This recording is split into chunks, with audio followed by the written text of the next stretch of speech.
सो hello भाई लोग, welcome to episode 3 of Sunday with anyway. तो आज का हमारा जो कैरेक्टर है जिसको हम ऊपर से लेकर नीचे तक पूरा निचोड़ने वाले हैं वो है डीमन स्लेयर एनीमे से एक ऐसा कैरेक्टर जो मुजान के बाद सेकंड स्ट्रॉन्गेस्ट डीमन था और इसके भाई ने मुजान को नियरली एक कॉर्नर करके डिकैपिटेट कर दिया था। इतना ही नहीं भाई लोग, अभी बिल्डअप बाकी है। इसने second most strongest breathing style को इन्वेंट किया था। हाँ भाई लोग, हम लोग बात कर रहे हैं अपर मून वन कोकोशिवो के बारे में। तो बिल्डअप तो बहुत तगड़ा हो गया है, इंटरेस्ट तो आ गया होगा। तो चलो अब मेन एक्ट की तरफ चलते हैं। डिस्क्लेमर टाइम भाई लोग, इस वीडियो में बहुत सारे स्पॉयलर्स हैं तो बिल्कुल अपने रिस्क पे देखना। मैंने बता दिया, मेरी जिम्मेदारी खत्म। अब चलो वीडियो में आगे बढ़ते हैं। तो इन सेनगोकू एरा जब मिचिगात्सु और यूरिची पैदा होते हैं उस समय दो ट्विंस का पैदा होना एक बहुत बड़ा मिसफॉर्चून माना था, क्योंकि ट्विंस के पैदा होने से एक सक्सेसर चूज करने में दिक्कत होती थी। तो जैसे ही मिचिगात्सु और यूरिची पैदा होते हैं, यूरिची के सर पे एक बहुत बड़ा सा अगली सा बर्थ मार्क था। तो उसके जो पिता होते हैं वो तुरंत यूरिची को मारने की कोशिश करते हैं,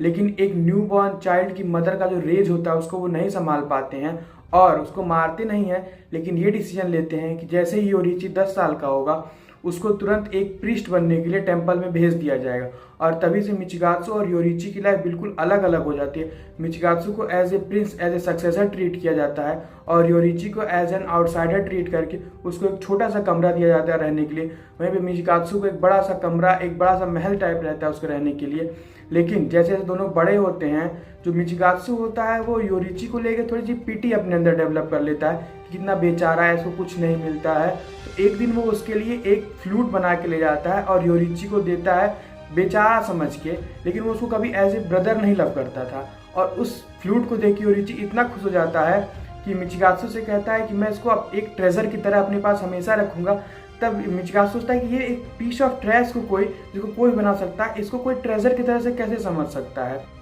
तो मिचिगात्सु को सक्सेसर बनना था उस किंगडम का, तो उसको सामुराई ट्रेनिंग बचपन से देनी शुरू हो जाती है। लेकिन जो योरिची होता है वो हमेशा अपनी मदर के लेफ्ट साइड से सटा हुआ रहता है और मिचिगात्सु और बाकी सभी लोग यही समझते हैं कि ये बिल्कुल एक ऐसा बच्चा जो हमेशा अपने मदर के साइड में रहता है, आगे चल के कुछ नहीं कर पाएगा। लेकिन एक दिन जब मिचिगात्सु सामुराई ट्रेनिंग ले रहा होता है 7 साल की उम्र में, और तब तक वो यही जानता है कि योरिची बोल तक नहीं पाता, लेकिन उस दिन योरिची सबसे पहली बार अपने भाई से बोलता है कि मुझे भी एक सामुराई बनना है। तब मिचिगात्सु बिल्कुल एकदम शॉक में आ जाता है कि ये तो मुझे लगा बोल ही नहीं पाता है, और ऐसा लड़का जो हमेशा अपनी मदर के साइड में रहता है वो एक सामुराई क्या बनेगा। लेकिन तभी जो उसके ट्रेनर रहते हैं वो यूरिची के एक मौका देते हैं, उसको थोड़ी सी बेसिक्स बताते हैं और उसको कहते हैं अटैक करने को। और तभी योरिची उसके ट्रेनर पे ऐसा अटैक करता है कि जो मिचिगात्सु अभी तक कभी उतना लीथल अटैक उस ट्रेनर को नहीं दे पाया था, और उस ट्रेनर की लिटरली पूरे हाथ पैर नेक पे सूजन आ जाती है। और तब मिचिगात्सु को डिस्गस्टिंग लगता है कि मैं इतना ज़्यादा ट्रेनिंग करने के बाद भी नहीं सीख पाया,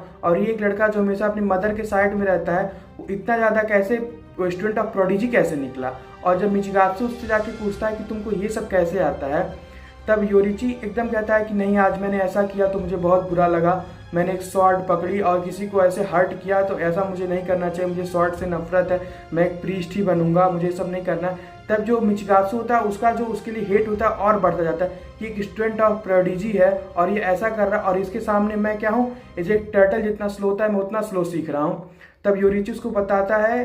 कि मैं उसकी लंग्स को एक्सपैंड होते देख सकता हूँ, उसकी लिम्स को देख सकता हूँ। और उसी दिन मिचिगात्सु ये जान जाता है कि योरिची सिर्फ एक अगली बर्थमार्क के साथ ही नहीं पैदा हुआ है, बल्कि उसको ऐसी आंख गॉड गिफ्टेड मिले जिससे वो अपने अपोनेंट्स के इंटरनल बॉडी पार्ट्स को वर्क करते देख सकता है, और वो एक ऐसे एक्सरे विजन वर्क करती है। तभी उसके मन में एक डर बैठ जाता है क्योंकि सबऑर्डिनेट ने योरिची का ये टैलेंट देख लिया था और इसको जाके वो फादर को एक्सप्लेन करेगा। तो जो अगला सक्सेसर होगा वो योरिची होगा, ना कि मैं बनूंगा। और वो इसी डर में रात में सोच रहा होता है एक दिन, तभी उसके दरवाजे के बाहर एक नॉक होता है और वो दरवाजा खोलता है, देखता है कि योरिची उसे बताता है कि हमारी जो मदर है वो एक्सपायर हो गई हैं और मैं तुम्हारी जो फ्लूट तुमने मुझे दी थी इसको एज ए ट्रेजर अपने साथ लेके किंगडम को छोड़ के जा रहा हूँ प्रीस्ट बनने, और मैं कभी वापस नहीं आऊँगा। लेकिन मिचिगात्सु फिर भी बिल्कुल डिस्गस्ट रहता है कि ये भी क्यों नहीं मर गया। उसी दिन सुबह एक दिन सबऑर्डिनेट को फादर से बात करते हुए मिचिगात्सु सुन लेता है और उससे बताता है कि जिस टेम्पल में योरिची प्रीस्ट बनने जाने वाला था वहाँ पे वो नहीं है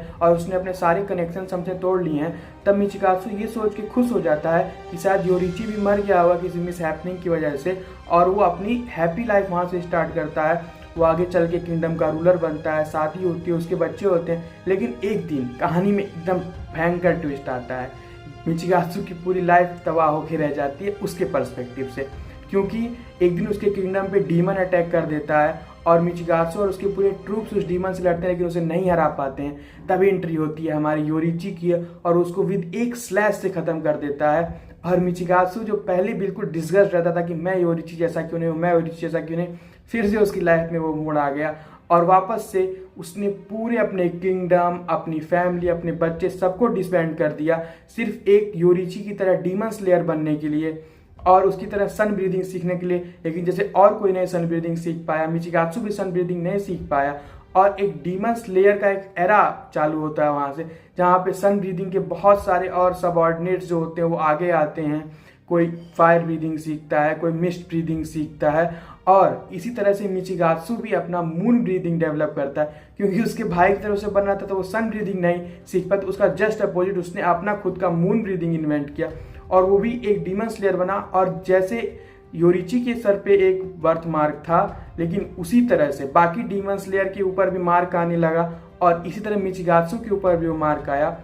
एक एक करके सारे डीमन स्लेयर कॉर्प्स के मेंबर जिनने मार्क अपीयर किया था वो मरने लगते हैं और वो सब मिलकर इस कंक्लूजन पे आते हैं कि जितने मेंबर्स ने मार्क अपीयर किया वो 25 साल की उम्र के बाद नहीं सर्वाइव कर पाएंगे। तो ये सोच के मिचिगात्सु बिल्कुल परेशान हो जाता है और सोचता है कि अभी मुझे नहीं मरना, अभी तो मैं योरीची नहीं बनता, क्योंकि उसका लाइफ का एक गोल बन गया था कि उसको योरीची की तरह पावरफुल, योरीची की तरह स्मार्ट बनना था। और इसी डेस्परेशन में एक दिन मुजान उससे मिलता है और उसको डीमन बनने के लिए ऑफर करता है और उसे बताता है कि डीमन बनने के बाद तुम इटर्नल जितनी चाहो उतनी लाइफ तुम्हारी बढ़ जाएगी, तुम कभी नहीं मरोगे और तुम योरीची से भी ज़्यादा पावरफुल हो जाओगे। और तभी मिचिगात्सु मुजान का यह ऑफर मान लेता है और वहाँ से वो मिचिगात्सु से बनता है अपर मून वन कोकोशिबो और यहाँ से जर्नी शुरू होती है अपर मून वन की। तो भाई लोग, इस वीडियो में मैं इन्फिनिटी कासल आर्क की जो फाइट है उसको नहीं कवर करूँगा, क्योंकि ये वीडियो वरना बहुत लंबा हो जाएगा,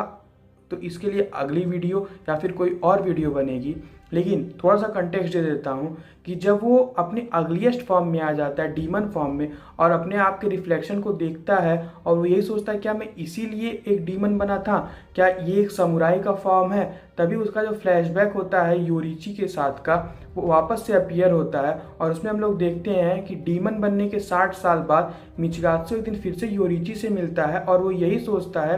कि एक डीमन स्लेयर जब 25 साल के बाद नहीं सर्वाइव कर सकता मार्क अपीयर करने के बाद, तो फिर योरीची 80 साल की उम्र तक कैसे जिंदा है। और वो सोच के बिल्कुल परेशान हो जाता है और तभी सोचता है कि यही वो डीमन स्लेयर है जिसने मुजान तक को एक कॉर्नर करके नियरली डिकैपिटेट कर दिया था।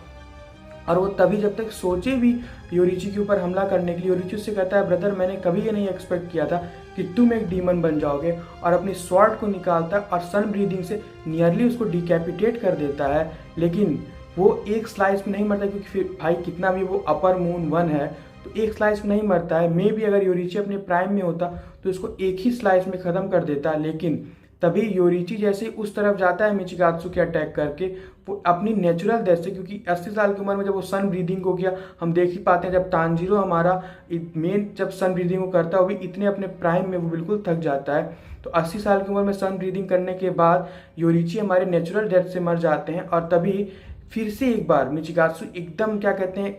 गुस्से में, रेज में आ जाता है कि मैं इतनी